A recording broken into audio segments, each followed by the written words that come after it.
reivindican la recuperación del régimen económico de Canarias implantado desde la conquista a raíz de los reyes, de la célula dada por los reyes católicos. Bien, yo creo que he sabido esa situación de crisis que bueno, se puede ejemplificar con las epidemias que sufrió la población canaria y que causaron esas epidemias o pandemias una mortandad importante, especialmente en la isla de Gran Canaria, que también ha sido estudiada. La declaración de Puerto Franco pues, fue una reivindicación prácticamente del conjunto de la población y de la fuerza viva económica del país. Había algunas voces minoritarias que se oponían a ese régimen de franquicia, también por algunos comerciantes que querían alguna protección, lo cual también se sigue reflejando en la actualidad, ¿no? Yo creo que el debate entre libre cambio y protección sigue muy presente en la sociedad y en la economía canaria. Pero al final se declara este régimen de franquicia y es de lo que marca la historia de Canarias en su parte económica, pues desde ese momento prácticamente hasta la actualidad. ¿Favoreció o no favoreció el régimen de franquicia a la economía canaria? Es un debate que, bueno, digamos que la opinión mayoritaria estaría porque favoreció a la economía y a la sociedad canaria, pero también hay que tener en cuenta algunos aspectos, si no negativos, sí que no favoreció a la mayoría de la población. La valoración puede ser que las fuerzas económicas, empresarios y otros agentes que tenían una posición mayoritaria en la economía pues se vieron favorecidos, mientras que algunos grupos de la población trabajadora, la población laboral, pues no se vio tan favorecida por ese régimen de Puerto Franco en el siglo XIX. De cualquier manera, conviene decir que las cifras de las que disponemos para valorar si la economía canaria creció y sobre todo si el beneficio de ese crecimiento se extendió al conjunto de la población, no son no disponemos de series continuas de salarios o de precios, y eso es un reto que tiene la historiografía canaria, para hacer una valoración definitiva. Bueno, yo creo que tampoco en la historia nada es definitiva, ¿no? Siempre se descubren cosas que pueden cambiar lo dicho en etapas anteriores, pero hacernos una aproximación de si y a quién favoreció los Puerto Francos. Evidentemente, la economía canaria, el Producto Interior Bruto, en unas estimaciones muy someras, creció, incluso pudo crecer por encima de lo que creció la economía en la península. Pero bueno, estas estimaciones son siempre aproximativas. Yo creo que una vía, por lo que tenemos actualmente, por lo que disponemos, bueno, puede ser la exportación de cochinilla, que sería favorecida por los Puerto Francos, también por la situación internacional de libre cambio, ¿verdad? Después de la adopción del libre cambio a nivel internacional por Inglaterra, que era la que imponía la economía en ese momento. El libre cambio que se impone en el conjunto del planeta, y se habla de una primera globalización en este momento, en ese sentido, de tal manera que circulan libremente los factores económicos, ¿no? La población, el dinero, etc. Bueno, entonces decía que en su conjunto pues, puede favorecer a la economía los Puerto Francos, y en este punto yo creo que un buen camino también para comparar y para valorar lo que es la aportación de los Puerto Francos sería comparar con otras zonas atlánticas. También aquí podríamos hablar de una historia atlántica. Sería comparar con otras economías insulares también atlánticas, como puede ser Cabo Verde, como puede ser Madeira. Si lo comparamos con Cabo Verde, por ejemplo, bueno, hay que decir que el régimen de Puerto Franco, pues es sabido, ¿no? Fue reivindicado por el cónsul Facén Berceló y otro que lo toma de otro lugar del Atlántico, de la isla de Gorée en Senegal, También Cabo Verde reivindicaba el sistema de puertos francos, pero decía que si comparamos la evolución de la economía, por ejemplo, del tránsito portuario de Canarias con Cabo Verde, vemos que en Cabo Verde la situación geográfica de Cabo Verde es más favorable a la navegación marítima atlántica, internacional atlántica, que Canarias, porque se sabe que los barcos de vapor tienen un régimen de autonomía limitado que necesita el abastecimiento de carbón. Bueno, pues la situación de Cabo Verde es más favorable que Canarias para la circulación de la navegación atlántica.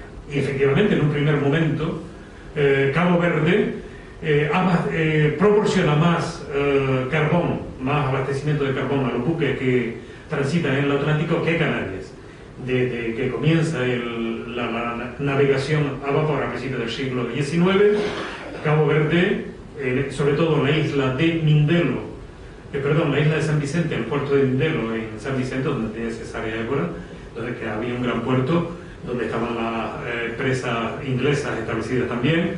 Bueno, pues ese puerto es el primero en abastecimiento de carbón en la ruta atlántica. Y Cabo Verde tiene más tráfico marítimo que las Islas Canarias.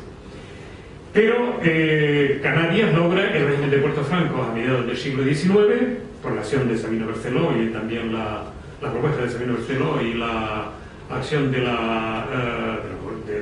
agentes económicos canarios.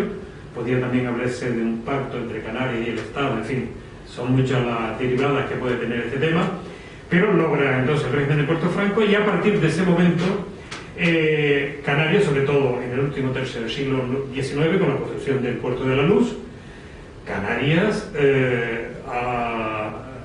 sobrepasa de una manera clarísima el número de toneladas de carbón proporcionadas a la navegación atlántica, pero de una manera extraordinaria a los puertos de Cabo Verde.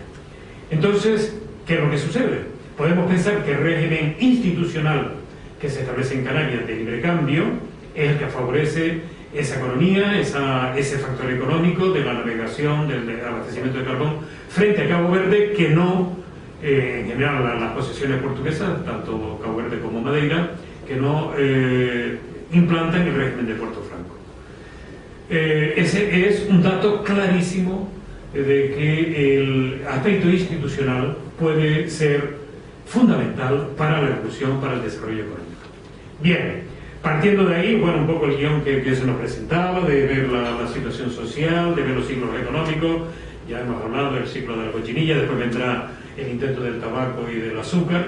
Ahí también aparece el factor empresarial, que yo creo que debería ser estudiado en más profundidad. Por ejemplo, las empresas que se dedican a la elaboración del tabaco o la elaboración del azúcar. Bueno, hay algunas aproximaciones hechas por Oscar Vergasa y Santiago de Luzán, pero es un tema que creo que conviene profundizar, y la lucha entre las fuerzas canarias y las fuerzas estatales, porque también hay un pacto, digamos, entre la burguesía, en fin, la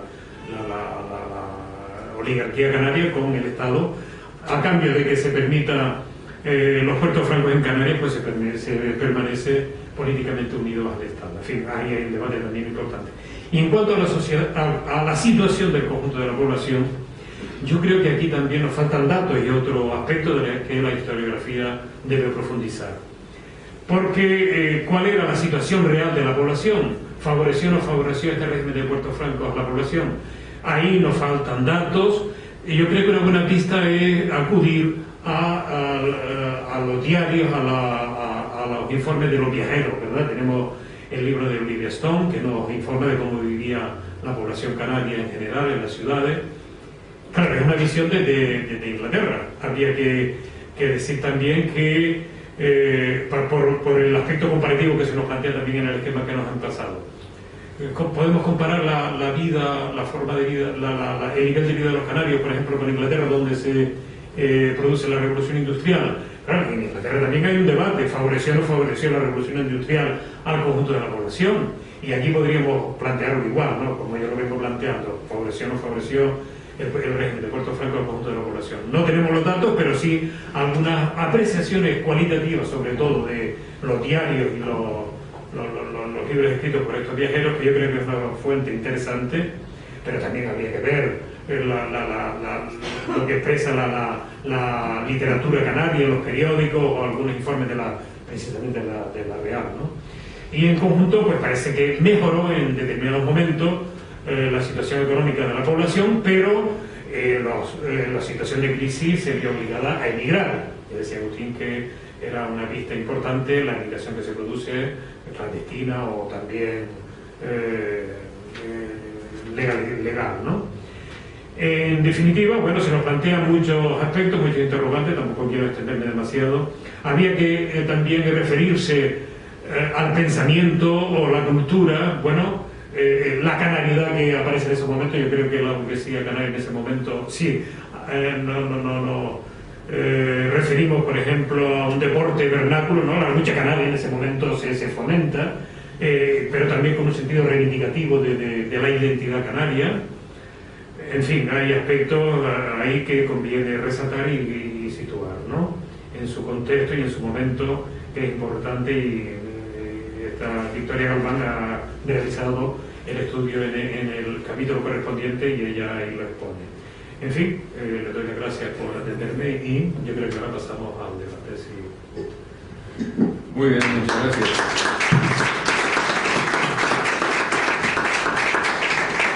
Yo había hecho algunas preguntas que le pasé a los autores y son como, pretenden ser inocentes, ¿no? ¿Cómo es posible que en un siglo donde hay guerras civiles, hay expulsión de las dinastías en una o dos ocasiones, hay cambios de régimen, hay cambios económicos importantes, etcétera, etcétera, cómo es posible que Canarias permanece con una estructura social parecida a la del 18, con una estructura de poder político y económico parecida a la del 18, y así continúa durante todo el siglo XIX? Es decir, esto ocurre igual en zonas como Andalucía, como Valencia. ¿Esto ocurre en toda España o solamente no ocurre y hay un progreso en las ciudades, en algunas? Es decir, ¿cuál es la posición en el conjunto de España, de Canarias, en el siglo XIX en relación con lo que comento? No, yo te dije que yo ese tema no lo dominaba. Bueno, yo no sé si intervenimos nosotros o... Bueno, yo lo planteo. Sí, bueno, yo podría comentar en ese sentido que el aspecto de las mentalidades, hay algunos autores que teorizan que en el tiempo se prolongan incluso más allá que lo que puede ser los aspectos económicos, ¿no? Si consideramos que los puertos francos, que las franquicias, que las libertades económicas en su momento supone una modernización, vamos a llamarlo así, que la valoración puede ser de otro tipo, pero podemos calificarlo así, y propicia la modernización de la estructura económica de Canarias. Sin embargo, las mentalidades pues siguen arrastrando la forma del pensamiento e incluso la estructura. La estructura social yo creo que cambia, ¿no? Cambia en algunos aspectos. Eso también es un debate que está ahí. Bueno, una sociedad capitalista, una sociedad semifeudal, etcétera. En fin, ahí hay que profundizar. Yo creo que también eso puede estar lastrado de alguna manera por la forma de interpretación del historiador, pero es un tema que está ahí. Ahora, las mentalidades, yo creo que lo que tú preguntas puede tener una respuesta en este sentido. O sea, las mentalidades se prolongan en el tiempo, incluso más allá de los cambios económicos. Bueno, ya hago otra pregunta y ya me callo. La controversia política se centró más, es una pregunta, se centró más en el pleito por la capitalidad que en la lucha política entre moderados y progresistas. Hubo alternativas al sistema imperante en los círculos políticos y en los círculos culturales. ¿La influencia de la Iglesia Católica fue nefasta o positiva? ¿Y en qué?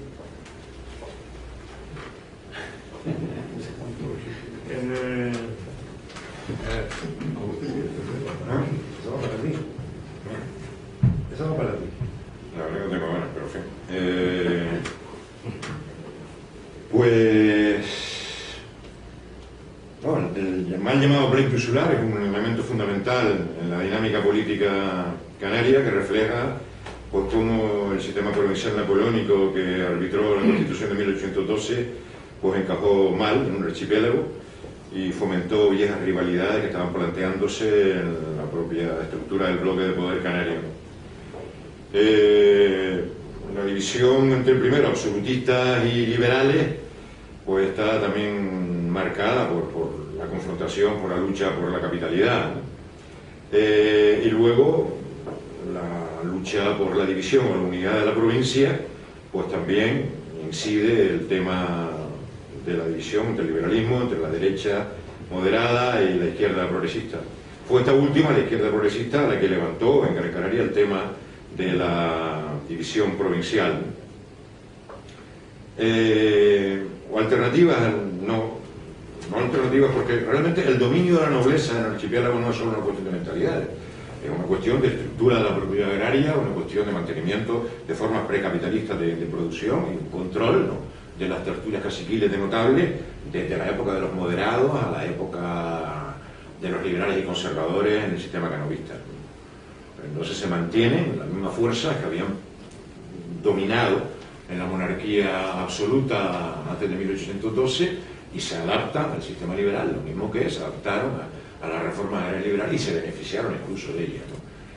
Aquí yo creo que se plantea el fracaso de la revolución burguesa en España y en Canarias. Yo creo que hay toda una nueva dirección en la historiografía española que está cuestionándose, inclusive hasta lo de la vía prusiana, la vía reformista, ¿no? Porque en el fondo estamos viendo cómo las élites dominantes económicas, sociales y políticas antes de 1833, ¿no?, por poner una fecha de inicio, por eso ya en firme de la revolución liberal en España, ¿no?, pues, siguen después sosteniendo la misma estructura de poder, por lo menos hasta el final del siglo XVIII, del siglo XIX, principios del siglo XX.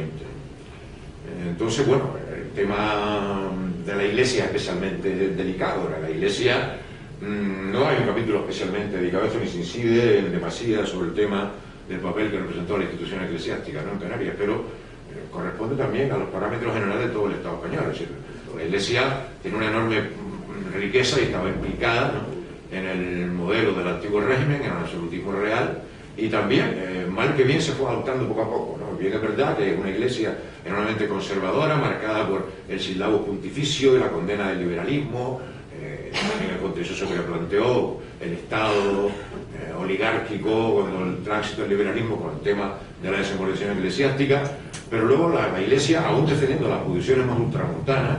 En Canarias tenemos, bueno, en la diócesis canariense, tenemos como obispo en el periodo final que abarca este primer bloque del manual, del ensayo, tenemos a José María Urquinaona y Vidó, que era un ultramontano catalán que venía a aplicar la línea del sílabo pontificio, ¿no?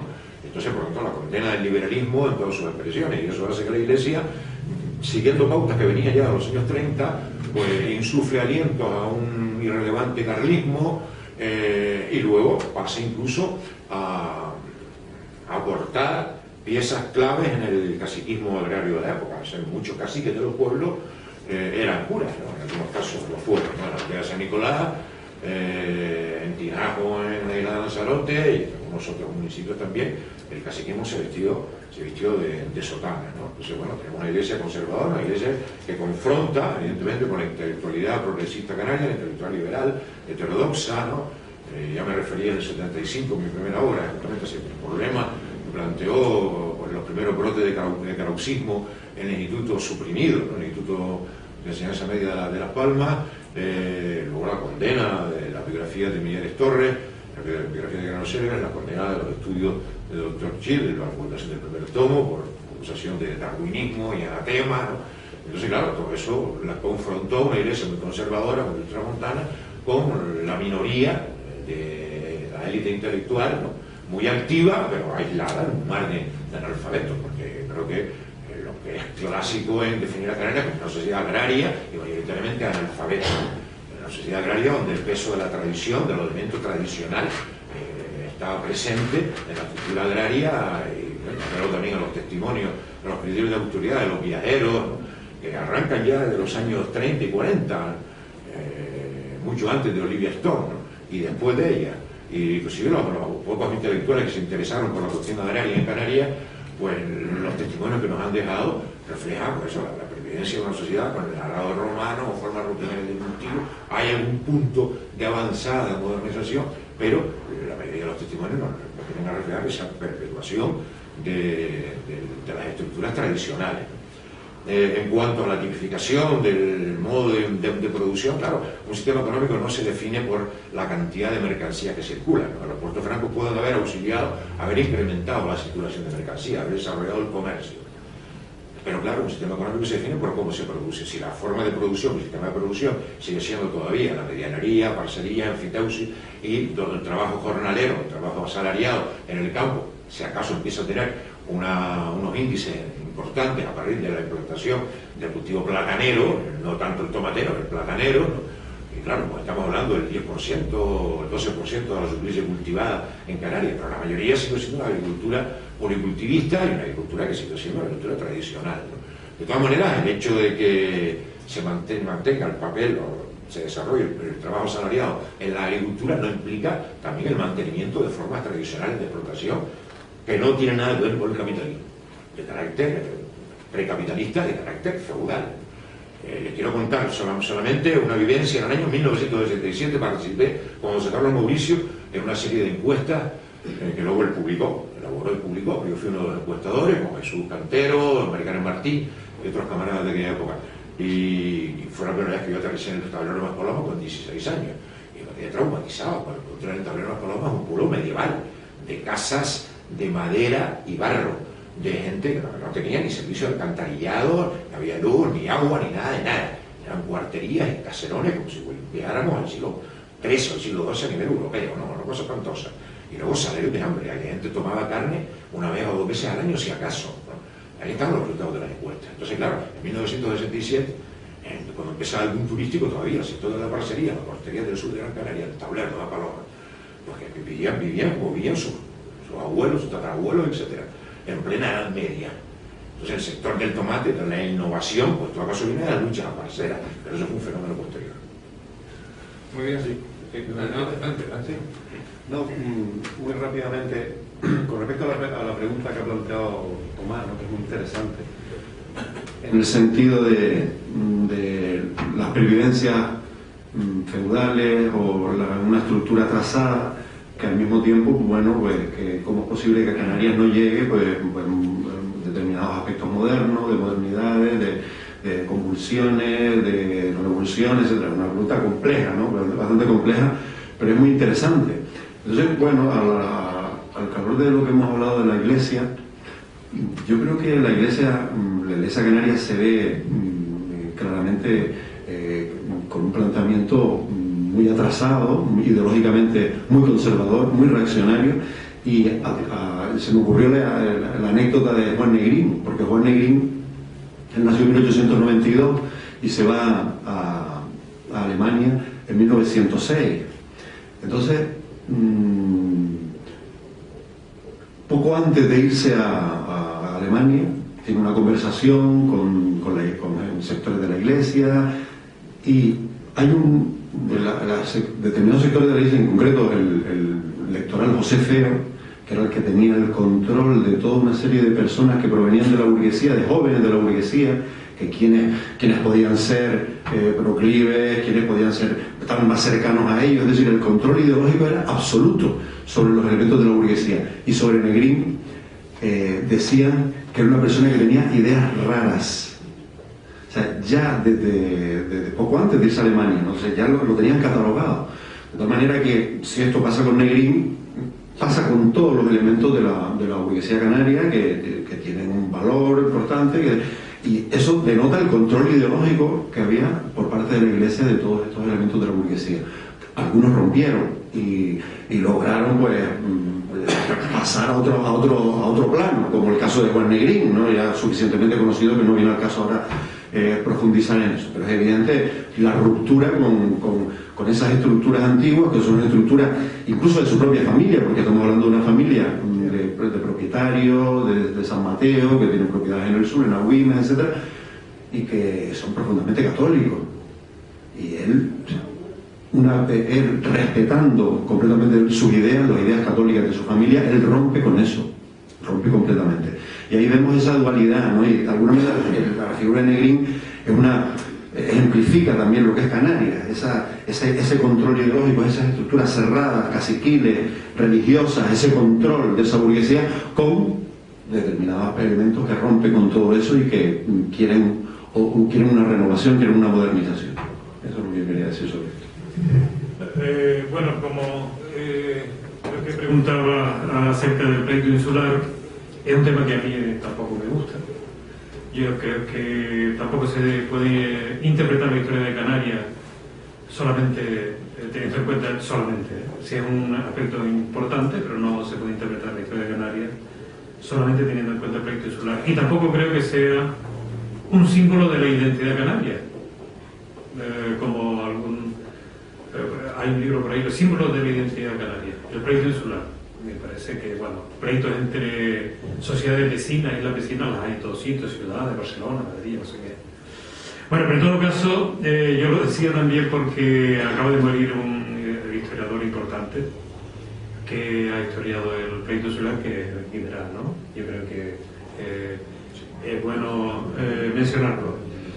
Porque, bueno, yo no coincido con su interpretación, pero hace un trabajo importante que ha sido muy positivo para la historiografía canaria y que nos da elementos de controversia, ¿no? Porque me parece que es necesario que entre los especialistas haya controversia.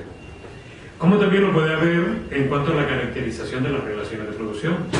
Yo, vamos, desde el punto de vista constructivo, por supuesto, a mí me parece que encajar las relaciones de producción en un modo de producción que se podría llamar así, bueno, podríamos verlo de una manera excesivamente estructuralista, ¿no? Porque, por ejemplo, la parcería, que usted se mencionaba antes, no solamente o la encontramos en el feudalismo, también la podemos encontrar perfectamente en el capitalismo. Actualmente, en Canarias hay parcería y hay parceros que trabajan a la parte. ¿Podemos pensar que esto es una formación social medieval? Estamos en pleno capitalismo, ¿no? Bueno, en fin, son interpretaciones que yo creo que enriquecen los puntos de vista, ¿no? Las diferentes maneras de verlo, y que es algo que está ahí en la historiografía canaria que se sigue trabajando. Yo quiero decir algo también. El tema del mal llamado pleito insular es un tema capital de nuestra historia, lo creamos o no. No se puede practicar la táctica de la avestruz, si me gusta o no me gusta, forma parte de la identidad, no forma parte de la identidad. Es algo que está ahí. Y tiene que ver, evidentemente, con la inadecuación a la estructura archipelágica de Canarias de un modelo centralista de inspiración napoleónica que copia el liberalismo español con la Constitución de 1812. Y nos impone, como se acaba de leer en el artículo de la Constitución, el jefe político, la Diputación Provincial, una centralización del poder en cada una de las provincias. Y ese centralismo que afecta al conjunto de la provincia española, y hay bastante bibliografía sobre el pleito en Galicia, en Asturias, en Murcia, en Andalucía, etc. En Canarias, en el archipiélago, tiene un potencial muy superior, evidentemente. Y esto, claro, va a crear una situación de centralismo interno, de beneficio Santa Cruz de Tenerife. No se puede tildar de un pleito de burguesía, de oligarquía, de minoría, en tanto en cuanto tiene que ver con las inversiones del Estado, tiene que ver con dónde se aplicaban los dineros de la Diputación Provincial, todo lo que desarrolla esa dominadora, y también, evidentemente, recojo la síntesis en este manual. Tiene que ver dónde aplicaba los dineros de la Diputación Provincial, que extraía de los ayuntamientos, que invertía básicamente en las enseñanzas públicas y invertía básicamente... que bueno, digamos que la opinión mayoritaria estaría porque favoreció a la economía y a la sociedad canaria, pero también hay que tener en cuenta algunos aspectos, si no negativos, sí que no favoreció a la mayoría de la población. La valoración puede ser que las fuerzas económicas, empresarios y otros agentes que tenían una posición mayoritaria en la economía, pues se vieron favorecidos, mientras que algunos grupos de la población trabajadora, la población laboral, pues no se vio tan favorecida por ese régimen de Puerto Franco en el siglo XIX. De cualquier manera, conviene decir que las cifras que disponemos, de las que disponemos para valorar si la economía canaria creció y sobre todo si el beneficio de ese crecimiento se extendió al conjunto de la población, no son no disponemos de series continuas de salarios o de precios, y eso es un reto que tiene la historiografía canaria, para hacer una valoración definitiva de la fuerza viva económica del país. Había algunas voces minoritarias que se oponían a ese régimen de franquicia, también por algunos comerciantes que querían alguna protección, lo cual también se sigue reflejando en la actualidad, ¿no? Yo creo que el debate entre libre cambio y protección sigue muy presente en la sociedad y en la economía canaria. Pero al final se declara este régimen de franquicia y es de lo que marca la historia de Canarias en su parte económica, pues desde ese momento prácticamente hasta la actualidad. ¿Favoreció o no favoreció el régimen de franquicia a la economía canaria? Es un debate, bueno, yo creo que tampoco en la historia nada es definitiva, ¿no? Siempre se descubren cosas que pueden cambiar lo dicho en etapas anteriores, pero hacernos una aproximación de si y a quién favoreció los puertos francos. Evidentemente, la economía canaria, el Producto Interior Bruto, en unas estimaciones muy someras, creció, incluso pudo crecer por encima de lo que creció la economía en la península. Pero bueno, estas estimaciones son siempre aproximativas. Yo creo que una vía, por lo que tenemos actualmente, por lo que disponemos, bueno, puede ser la exportación de cochinilla. Ahí reivindican la recuperación del régimen económico de Canarias implantado desde la conquista a raíz de los reyes, de la célula dada por los reyes católicos. Bien, yo creo que he sabido esa situación de crisis que bueno, se puede ejemplificar con las epidemias que sufrió la población canaria y que causaron esas epidemias o pandemias una mortandad importante, especialmente en la isla de Gran Canaria, que también ha sido estudiada. La declaración de Puerto Franco pues, fue una reivindicación prácticamente del conjunto de la población y de la